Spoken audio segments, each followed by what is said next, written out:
Buenos días, hoy es lunes 20 de junio del año 2022. Transmitimos desde Cuenca, Patrimonio Cultural de la Humanidad.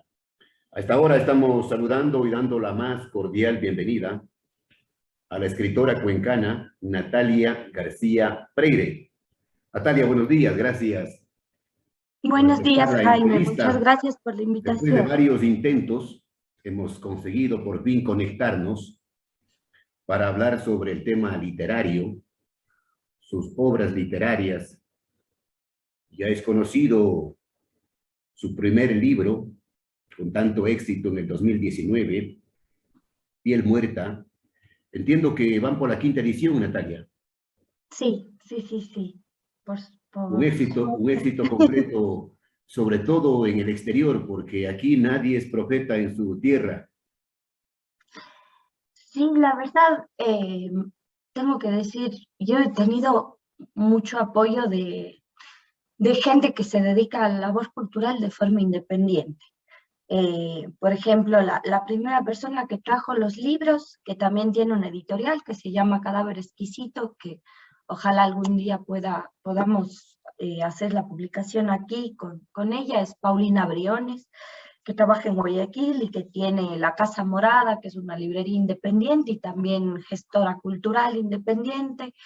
Y gente como ella, sí que desde el minuto uno, que uno sabe que son personas que luchan todo el tiempo porque no tienen un fuerte apoyo, sí que han sido para mí al menos las personas más interesadas y que más me han ayudado a traer los libros, a hacer presentaciones. Y lo mismo, por ejemplo, en Quito, la librería Tolstoy, que es una librería pequeñita, que está todo el tiempo trayendo los libros. Aquí sí, durante mucho tiempo Librimundo hizo una gran labor de traer el libro, pero digamos, ya tiene mucho más que ver con el país y cómo, a ver, nosotros no tenemos, ahora mismo no tenemos correos, por Claro. ejemplo. Y no debería, Eh, Natalia, ser tan complicado, ¿no? No no, debería y ser sin tan embargo es complicado. súper complicado. Siempre el tema de la cultura es un asunto que está en el tapete, que está en la discusión, que está en el ojo de la tormenta. Ahora mismo ve usted en Quito lo que sucede. La policía, la fuerza represiva se toma la Casa de la Cultura en un acto dictatorial. Totalmente, eso es, para mí esto es lo que está pasando ahora con la Casa de la Cultura, es digno de rechazo total, me parece una forma de autoritarismo, un gobierno que se está, como usted dice, acercando a formas dictatoriales. La última vez que pasó esto en el Ecuador fue hace 40 años, un poco más, en una dictadura, y es algo que no puede suceder, ¿no? Que el gobierno mire a la cultura y al lugar en donde no solo se hace cultura, sino también se hace pueblo, se hace comunidad, para reprimir y para ocuparlo. Eso no es posible. No, yo creo El que gobierno actúa de esa manera porque seguramente tiene miedo del criterio, tiene miedo de las opiniones, tiene miedo de opinar diferente y pensar diferente. sí tienen miedo también de que desde la Casa de la Cultura en el último paro nacional, en el 2019, hubo esta generación de comunidad, ¿no? Este recibir a los hermanos indígenas cuando en otros lugares pueden estar siendo violentados o se pueden sentir expulsados, que eso también es labor del sector cultural. El sector cultural de una u otra forma siempre ha sido ese lugar de adherencias también, ¿no? De disidencias. Ahí se juntan quienes no son bienvenidos en otros sitios, para bien o para mal. Eh, yo creo que ese es uno también. Benjamín Carrión creó también la Casa de la Cultura Ecuatoriana con esas miras, ese lugar donde no existe eh, este país clasista y racista que estamos viendo en todos lados, ¿no? En la Casa de la Cultura de alguna forma son las puertas abiertas, y yo creo que de eso también hay miedo, porque creo también que ha habido una forma de escudarse muy fuerte del gobierno, tanto en las formas autoritarias a través de la policía, en lugar de a través de lo político, como en las formas muy clasistas y racistas que son muy parte de nuestro país desde el principio de sus días. Natalia, usted además de ser una escritora reconocida, también es comunicadora, y lo que nos preocupa es que el gobierno, el señor gobierno del encuentro, con sus decretos de excepción, intentó controlar la libertad de expresión. Claro, dieron marcha atrás a ese intento y lógicamente la situación no está, digamos, democráticamente tratada y analizada. Primero, yo creo que ahí hay varias cosas. Una de esas es que no es posible que el país tenga que enterarse que un decreto firmado es un borrador a través de un space de Twitter al que no todo el mundo tiene acceso y que de repente parece que ahí se filtró eso de que fue un borrador, no fue un borrador. Eh, es una forma demasiado no seria de manejar la situación, y luego que ya exista eso en un registro, aunque se retracten, me parece que ya se está jugando con situaciones demasiado complejas que, como decíamos antes, entran ya en el terreno de lo autoritario, de la represión, no solo en las calles, sino la represión al acceso a la información, que es primordial, ¿no? Muchas cosas durante momentos tan fuertes como el que estamos viviendo, de paro nacional, de violencia, se comunican a través de redes, entonces no se puede jugar con eso. Yo creo que estamos ahora mismo en un momento demasiado delicado porque yo siento que nos han mostrado ya que lo que no se puede resolver de forma política lo quieren resolver de forma policial, autoritaria, y yo creo que eso no se puede permitir. Para mí, mucha gente, el resultado de esto es que mucha gente tiene aún más ganas de salir a marchar, cuando creo que lo que se buscaba era inyectar Mm. muchísimo miedo, ¿no? El país está dividido, Natalia, lamentablemente, está dividido, está fraccionado. No tenemos un futuro claro, el panorama es incierto, no sabemos en qué va a terminar esta situación, porque el gobierno, antes de que suceda lo que está sucediendo, debía haber dialogado, encontrar un acuerdo, un consenso, hacer un mea culpa, ¿no? Y decir, yo he fracasado en esto y hay que enrumbar la situación, y las promesas también se deben cumplir, las promesas de campaña. Por eso es lo que hoy en día el pueblo Sí, está reclamando y está en las calles y está protestando. No estamos de acuerdo con la violencia, no, no, no no, estamos de acuerdo con eso, de ningún lado. no estamos de acuerdo con que se ataque y se destruya la propiedad pública ni privada, ojo, pero sí estamos de acuerdo con una protesta pacífica exigiendo que el gobierno cumpla con las promesas de campaña.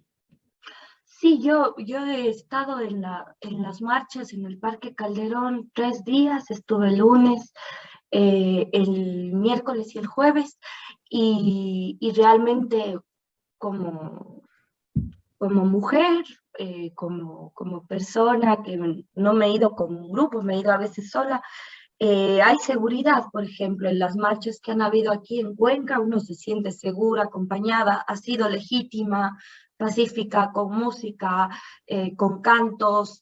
Entonces, también creo muchas veces que el gobierno necesita mirar lo que realmente sucede y dejar de tener estos discursos ya eh, tan preparados y tan llenos de prejuicios, ¿no? Porque se habla de que son marchas con intentos desestabilizadores, de que hay infiltrados del correísmo, de que los indígenas son violentos y que están...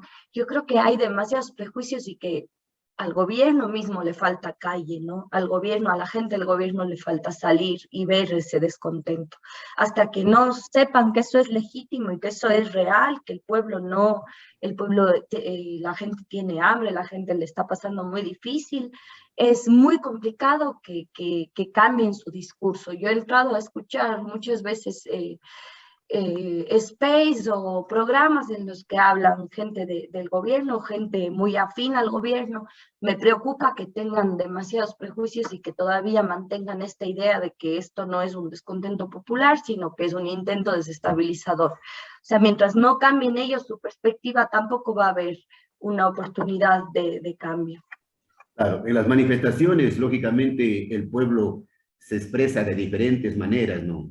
Unas con cartelones, exhibiendo cartelones con frases sumamente profundas. Por ejemplo, hay una que leí, que vi en las redes sociales: merece mucho más respeto un indígena que siembra papas que un político que siembra odio.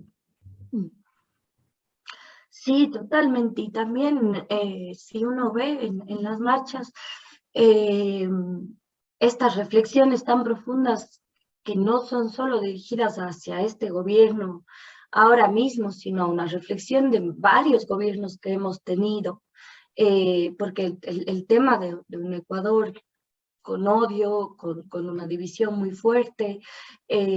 No es una cosa de este último año, no, eso es algo con lo que hemos vivido Años, desde años de cientos mentiras, de años de años. mentiras, de promesas, de saqueos, Y años. años también de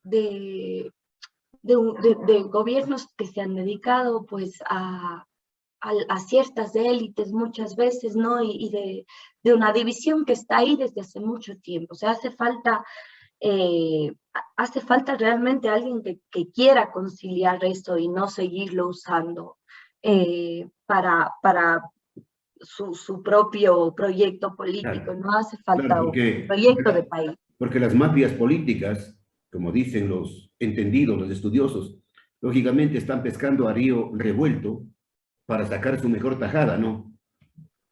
Sí, eso también es triste que se, que se trate de ganar capital político con el descontento popular. Yo creo que hay que también tener muchísimo respeto por lo que la gente está marchando, lo que la gente está exigiendo, lo que se está pidiendo en las calles y no ceder también a esos intentos de apropiarse de todo ese descontento. Porque mientras defendamos eso, mientras defendamos que eso es de la gente y no de ningún partido, de ningún candidato, de ningún eh, expresidente incluso o partido que ha intentado capitalizar eso, también se va a mantener la legitimidad de eso, ¿no? Yo creo que la CONAIE en ese sentido sí mantiene sus proyectos y sus exigencias como muy apartadas de lo que muchos partidos intentan hacer con ella. Natalia, ¿qué se necesita para ser presidente? Ser un bandido que le miente a la gente. Bueno, 2019, Piel Muerta, quinta edición. Esto fue editado en España, en la editorial La Navaja. 2022, trajiste Contigo el Viento, en la misma editorial, Natalia, ¿o Sí, en la no? misma En la misma editorial. Sí, editorial. aquí tengo justo. Perfecto. También vi la fotografía, sí. Ocuán, pueblo perdido y olvidado entre la selva y el frío de las montañas andinas, está a punto de desaparecer. En él nació Mildred y allí también fue despojada de sus animales. Años después, una serie de sucesos extraños, desapariciones, episodios de locura y Desvaríos. desvaríos hará que sus habitantes recuerden la ley de una vieja Mildred y sientan de nuevo la sombra de la muerte que persigue al pueblo desde entonces. un pequeño resumen que está publicado a propósito en las redes sociales. Ujú. ¿Nos podría dar algunos detalles más de la obra literaria? Claro que sí. Esta novela sucede en un lugar más o menos inventado, que es Cocuán, que es O un Juan es lugar, un nombre ficticio. es un nombre ficticio, es el nombre, yo siempre he tenido problemas de sueño, de insomnio, y una época me recetaron un ansiolítico, que es el Neuril, pero el genérico tiene nombre, el nombre es Cocuán. Entonces, por cosas, yo cuando empecé con estos problemas de sueño como muy fuertes, eh, estaba empezando a tener esta idea de la novela y ahí todo coincidió que justamente este medicamento, este gotero, siempre estaba en mi mesa de noche y, y al final Cocuán pasó a ser el nombre de este lugar, como que no está ni en el sueño ni en la realidad, ¿no? Que está como en el momento de la vigilia, del insomnio, donde las cosas parecen un poco irreales. Eh, entonces así nació Cocuán. O Juan ya está a la venta. ¿En dónde? Aquí no, en el país todavía no. En España Eh, seguramente sí. En España está a la venta, aquí está a la venta, como le decía, en Casa Morada y Aquí, en la Cuenca. librería Tolstoy. Aquí. No, pero se puede pedir para envíos. La Casa Morada y Tolstoy hacen envíos a Cuenca y a otras ciudades. Perfecto. Usted, Natalia, dice la información que hizo una maestría en la Escuela de Escritores de Madrid en el año 2016. Se podría decir que esa experiencia le hizo tener los contactos suficientes para publicar en una editorial española una noticia que agarró de sorpresa al mundo literario. Yo creo que sí, yo realmente hay dos cosas que yo no habría podido tener sin haber viajado a España. Una de ellas que a mí me apena mucho que no tengamos aquí, que son las bibliotecas públicas. Uh -huh. Yo realmente creo que me convertí en mejor lectora y en otro tipo de lectora y por tanto en alguien que escribía diferente por el acceso a libros que tenía en Madrid, el hecho de tener una biblioteca pública en cada barrio y poder acceder a la cantidad de libros que tú quieras sin tener que comprarlos de forma gratuita porque es un derecho, eh, a mí me cambió la vida y me cambió como escritor. Y luego también el tema de estudiar en una escuela de escritura, que realmente fue mi vínculo con la editorial La Navaja Suiza, que fue quienes me pusieron en contacto con ellos. Para mí fue un total privilegio, ¿no? De alguna forma poder llegar a tener la oportunidad de que alguien lea, de que alguien lea tu trabajo.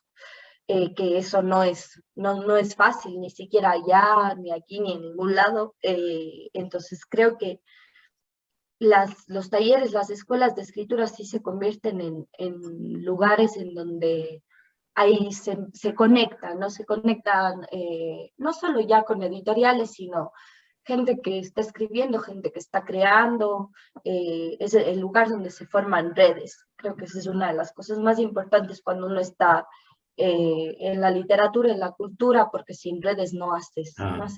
Pero ¿qué hubiese pasado, Natalia? Te pregunto, te consulto, ¿qué hubiese pasado si es que no se presentaba, si no se daba esa oportunidad de la maestría en España?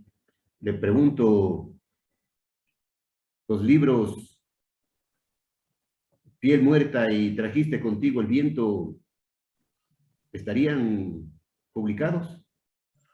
No sé ni siquiera si estarían escritos, como yo sí creo que parte yo antes de ir a España trabajaba como periodista, ahora todavía hago periodismo de vez en cuando, pero realmente no, digamos, no tenía ninguna idea de dedicarme a la escritura de ficción. También porque creo que hay una vida muy precaria también en el periodismo, ¿no? Uno tiene que realmente trabajar muchísimo. Uy, a mí Sí, me dices, sí. terrible. Entonces uno ni siquiera piensa poder dedicarse a otras cosas. Y peor Eh, cuando, y peor cuando uno hace un periodismo crítico, cuando no mm, se agacha la cabeza. sí, es muy difícil. Yo realmente lo que me pasó fue que cuando decidí irme a España a estudiar la maestría en escritura, fue porque estaba bastante decepcionada, llevaba tiempo trabajando en periodismo con muchísima dificultad para cobrar, para trabajar, para todo. Pedí un préstamo y dije, bueno, me voy a probar porque no tengo nada que perder, no tengo familia, no tengo un trabajo estable, no tengo. Entonces me fui eh, y fue un poco una suerte. Yo creo que sin la escuela, sobre todo sin el acceso y sin esta idea de que la escritura es posible, de que la lectura es un derecho, yo quizá no me hubiese podido dedicar a esto. A más de escritora, Natalia, a más de periodista, usted es profesora de inglés, tengo entendido. No, ya no. Ya no. Trabajé como profesora de inglés en la Asunción por unos años, pero eh, dejé de trabajar ahí como hace un año y medio, dos, y sigo trabajando como profesora ahora, pero estoy trabajando como profesora de escritura ¿En dónde? en la Escuela de Escritores de Madrid como profesora de cursos virtuales. Perfecto. Bien, volviendo nuevamente al tema de las manifestaciones de la política, de esa política que siempre nos defrauda, que siempre nos defrauda, que siempre mata esperanzas, sueños. Hoy una frase que circula que dice: violentos son los que provocan la desigualdad social, no los que luchan contra ellos. Sí, yo creo que hay muchas violencias de las que el Estado no se está haciendo cargo. Eh, no solo ya el provocar la desigualdad social, sino otro de los motivos, por ejemplo, por los que se está saliendo a protestar con fuerza es la invasión de ciertos territorios, ¿no? Por el tema minero, petrolero, la militarización de ciertos territorios en donde habitan comunidades y pueblos, y sin previa consulta se está llegando a sus lugares, comunidades, casas, y estos son temas que no se hablan tanto, porque creo que lo que nos sucede en las ciudades es que mientras no sepamos de dónde vienen las cosas y de dónde viene el dinero y cómo circula, ni siquiera nos preguntamos o no queremos incomodarnos o simplemente ignoramos esta realidad que yo creo que también es una realidad muy, muy violenta. eh, que ahora mismo se ha intensificado esa violencia y que también es una invasión muy, muy fuerte. Bueno, nuestros compañeros, hermanos en Quimsacocha, la gente del Oriente, en Napo, en todos los lugares, en INTA, la gente está protestando por eso, porque creo que eso es una violencia también muy, muy fuerte, ¿no? Y resistirse no es violencia, es tratar de seguir cuidando sus territorios. ¿Qué planes tiene para lo que resta del año, Natalia, en el campo de la literatura? Eh, ahora mismo estar aquí, tratar de acompañar las manifestaciones, seguir en mi trabajo y quizá en octubre tengo que ver lo del visado y todo, pero quizá me pueda ir a Vancouver, a un festival de literatura, y luego seguir escribiendo, nada más, nada muy... Esa es una de las mejores profesiones del mundo, dicen los escritores. Escribir es una pasión, dedicarse a la escritura, aunque no es fácil, ¿no? Pero el que persigue la consigue, como en su caso. Sí, también con mucha suerte, creo, con mucha Sí. gente que ha estado ahí, que ha sido un privilegio para mí poder contar con toda esa gente.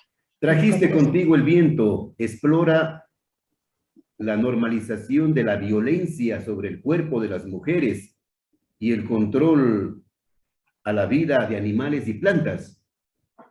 Explíquenos. A mí me interesa mucho como tema literario la mirada animal y el componente del paisaje, de la naturaleza en las historias y en la vida de los personajes. Creo que eso se debe también porque somos un país que vive en constante lucha por la tierra, y me interesa ese tema, ¿no? Me interesa ese tema, investigarlo a través de la palabra. En el libro concretamente hay un episodio de violencia muy fuerte contra un personaje del pueblo que es Mildred, y de alguna forma ese personaje está simbólicamente mucho más conectado con lo animal que con los otros seres del pueblo, ¿no? Con lo animal y con lo vegetal. Eh, y esto se convierte también en una maldición o en algo que regresa a ese pueblo, a quienes ejercieron esa violencia, esa mirada animal regresa a ellos, ese paisaje regresa de alguna forma eh, a rebelarse también contra estas personas. Pero es sobre todo eso, me interesa investigar los modos de la violencia y también me interesa investigar el paisaje, nuestro paisaje a través del lenguaje y de lo literario. Bien, Natalia, se acabó el tiempo. Gracias a usted por concederme esta importante entrevista para que la gente, los lectores, los oyentes del Observador escuchen sus criterios, sus puntos de vista, sus pensamientos, sus sueños y sus ilusiones. Gracias a Natalia García Freire. Natalia, volveremos a estar nuevamente en contacto para conocer más de sus inquietudes literarias. Seguro que sí. Muchísimas gracias, Jaime, por el interés y el apoyo. Y ya le haré llegar la novela. Y muchas gracias también por el periodismo que hace siempre. Bien, gracias. Desde siempre y hasta siempre. Nos vemos pronto.